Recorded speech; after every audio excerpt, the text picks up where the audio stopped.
I called my daughter Natasha on Tuesday morning to ask what time her engagement dinner was supposed to start, and she paused for exactly 3 seconds before saying, "Oh, we had it yesterday."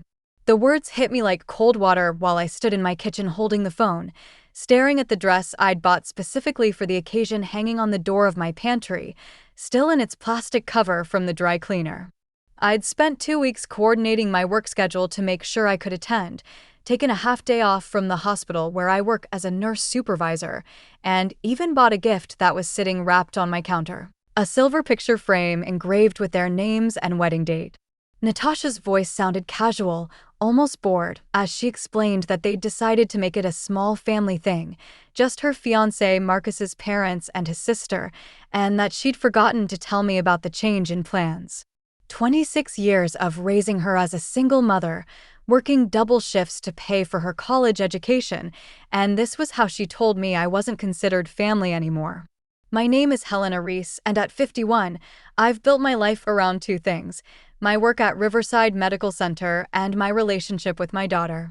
I've been a registered nurse for 28 years, the last 7 as a supervisor in the cardiac unit where I manage 12 other nurses and help coordinate care for the hospital's most critical patients.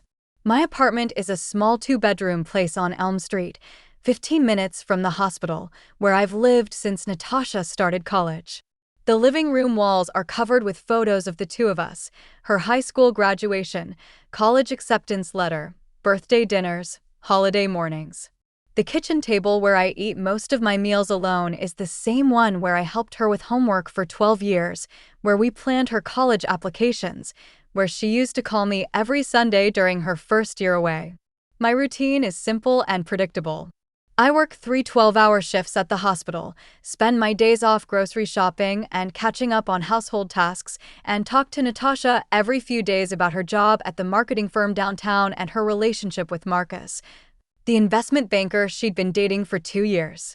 Or at least, that's what I thought our relationship was until that phone call. I'd been looking forward to the engagement dinner for weeks, excited to meet Marcus's family properly and celebrate this new chapter in Natasha's life. I'd even bought a new dress, navy blue with a simple cut that I thought would photograph well for the family pictures I assumed we'd take. If you've ever been excluded by someone you thought would never hurt you, make sure you're subscribed. Some stories need to be heard. Natasha's father left when she was 3 years old, just packed his clothes one morning and moved to Seattle with a woman he'd been seeing behind my back. I raised her alone, working night shifts at the hospital so I could be home when she got back from school, saving every extra dollar for her college fund while wearing the same work shoes for 3 years until the soles wore through. She was my priority for everything. When other nurses wanted to trade weekend shifts, I took them so I could pay for her dance classes. When she needed a laptop for her senior year, I worked overtime for 2 months to afford it. When she got into state university with partial scholarship, I took out loans to cover the rest because I wanted her to graduate debt-free. During college, we talked every Sunday without fail. She'd tell me about her classes, her roommates, the boy she was dating sophomore year who turned out to be married. I'd update her on hospital gossip and send care packages filled with her favorite snacks and handwritten notes. After graduation, she moved back to town and we settled into a comfortable adult relationship. Dinner once a week, phone calls every few days, shopping trips when she needed new work clothes. When she started dating Marcus 18 months ago, she'd bring him to our weekly dinners, and I watched her face light up when she talked about their future together. The engagement happened 3 months ago. Natasha called me from Marcus's apartment, crying happy tears as she described the ring and the romantic proposal at their favorite restaurant. We spent an hour on the phone planning the engagement party, discussing guest lists and catering options, and whether they wanted a formal dinner or casual cocktail reception. But something changed after that night. Our weekly dinners became monthly, then occasional. Phone calls got shorter, more distant. When I asked about wedding planning, she'd give vague answers about still deciding on details. When I offered to help with costs, she said Marcus's family was handling everything. I thought she was just busy with work and wedding stress. I never imagined she was slowly cutting me out of her life. The engagement dinner wasn't the first time I'd been excluded, I realized after hanging up the phone. Looking back, there had been signs I'd missed or explained away because I didn't want to see them. 2 weeks earlier, Natasha had posted photos on Facebook from what looked like a family barbecue at Marcus's parents' house. She was laughing in the pictures, surrounded by his relatives, wearing a sundress I'd never seen before. When I asked her about it during our next phone call, she said it was just a casual get-together, nothing special enough to mention. A month before that, I'd run into her coworker Janet at the grocery store. Janet mentioned how much fun Natasha's birthday dinner had been, how Marcus had chosen such a nice restaurant for the celebration. I stood there holding a bag of apples, realizing my daughter had celebrated her 26th birthday without telling me. But the engagement dinner was different. This wasn't a casual barbecue or an impromptu celebration. This was a formal event we'd discussed for weeks, something I'd been specifically invited to attend, something I'd planned my entire schedule around. I called her back an hour later, after I'd had time to process what had happened. I asked why she hadn't told me about the change in plans, why she'd let me prepare for an event that had already happened without me. Natasha sighed like I was being unreasonable. She explained that Marcus's mother had suggested making it more intimate, just immediate family, and that she'd agreed because it seemed less stressful. She said she'd been meaning to call me, but had been busy with work deadlines and wedding planning. When I pointed out that I was her immediate family, that I'd raised her alone for 23 years, she got quiet for a moment. Then she said something that changed everything between us forever.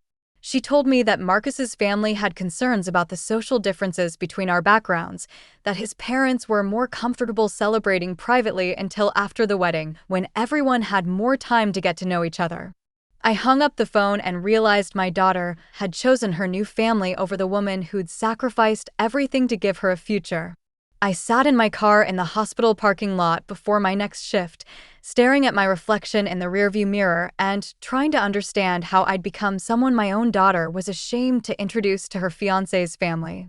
The social differences Natasha had mentioned weren't subtle. Marcus came from old money, the kind of family that owned a law firm downtown and had their name on a wing of the children's hospital. His parents lived in Oakwood Heights, where houses cost more than I'd earned in my entire nursing career. But I'd never felt inferior to them.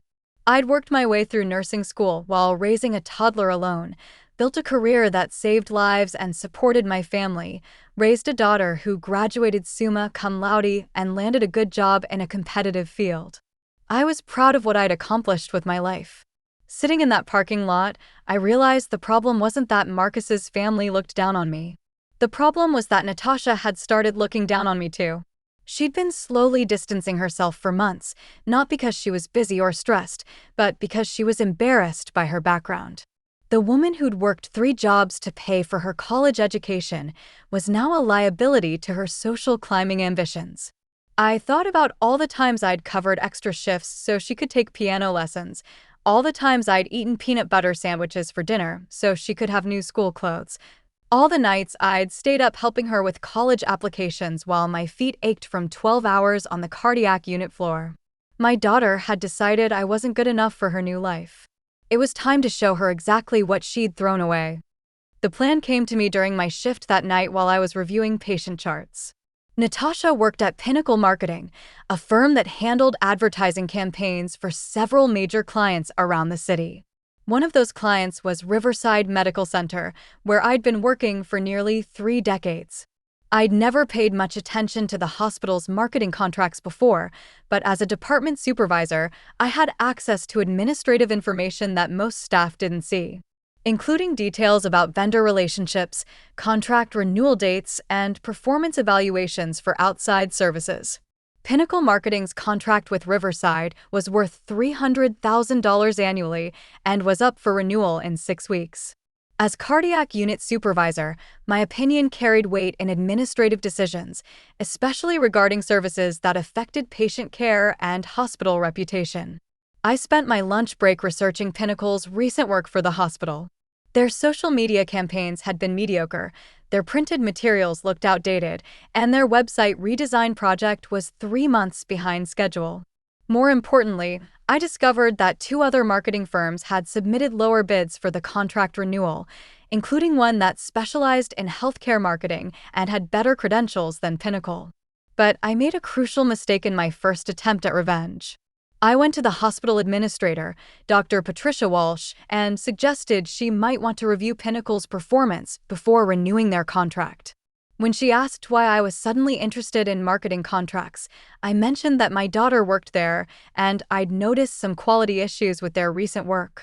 Dr. Walsh's expression changed immediately. She asked if I had any personal conflicts of interest regarding Pinnacle marketing, if my relationship with an employee there might be affecting my professional judgment. I realized I'd just given her a reason to question my motives and possibly file an ethics complaint against me. My plan to hurt Natasha's company could end up destroying my own career instead. I needed a different approach, something that couldn't be traced back to personal revenge. The breakthrough came from an unexpected source. While reviewing patient satisfaction surveys during my next shift, I discovered something that made my pulse quicken. 3 separate patients had complained about receiving incorrect information from Riverside's website regarding visiting hours, parking procedures, and appointment scheduling, all content that Pinnacle Marketing was responsible for maintaining. One elderly patient had driven to the hospital at 6 in the morning for a procedure that didn't start until noon because the website listed the wrong arrival time. Another family had missed their father's surgery consultation because outdated parking information directed them to a closed garage. These weren't minor inconveniences. They were patient care issues that could affect medical outcomes and patient safety. As cardiac unit supervisor, I had a professional obligation to report problems that impacted patient welfare. I documented everything carefully, creating a formal incident report that outlined how Pinnacle's website errors had caused patient confusion and potentially compromised care. I included screenshots of the incorrect information, copies of patient complaint forms, and a timeline showing that these problems had persisted for weeks without being corrected. The report went directly to Dr. Walsh, with copies to the hospital's risk management department and the board of directors. I also submitted a separate memo recommending that all vendor contracts be evaluated for compliance with patient safety standards.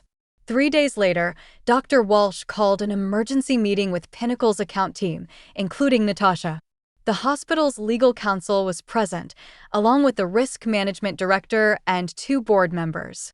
They presented Pinnacle with the documented errors and explained that incorrect information on a hospital website could result in malpractice liability, regulatory violations, and accreditation problems. The contract was being terminated immediately for failure to meet basic quality standards.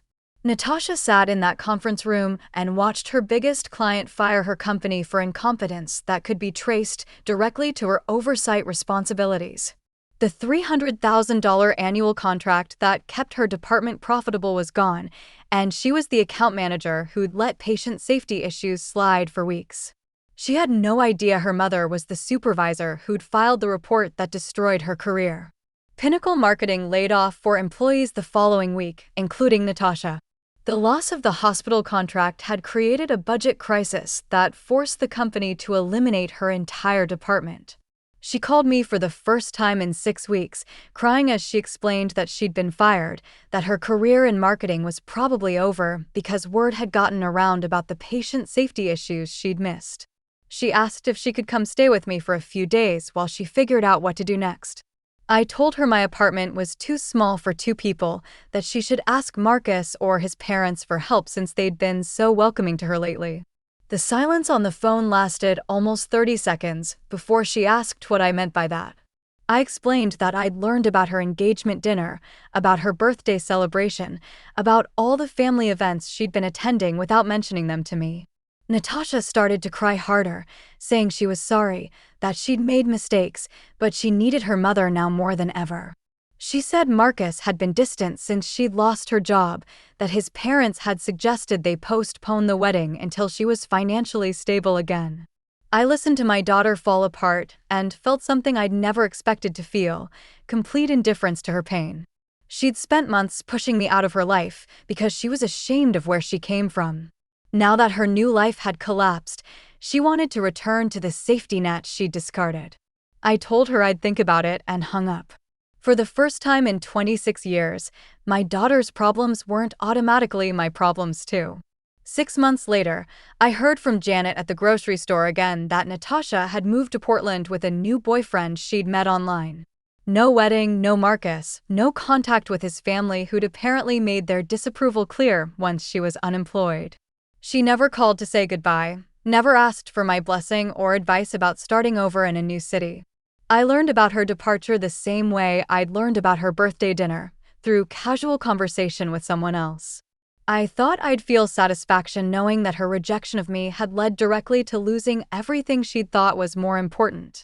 Instead, I felt something more complex, the quiet peace of understanding that love and respect can't be one-sided forever. I kept the engagement gift I'd bought for her, the silver picture frame engraved with names that would never share the same address. It sits on my kitchen table now, empty, a reminder that sometimes the most important relationships in our lives are the ones we choose to maintain, not the ones we're born into. Some bridges, once burned, aren't worth rebuilding. Some people have to learn that lesson the hard way, and some parents have to let them.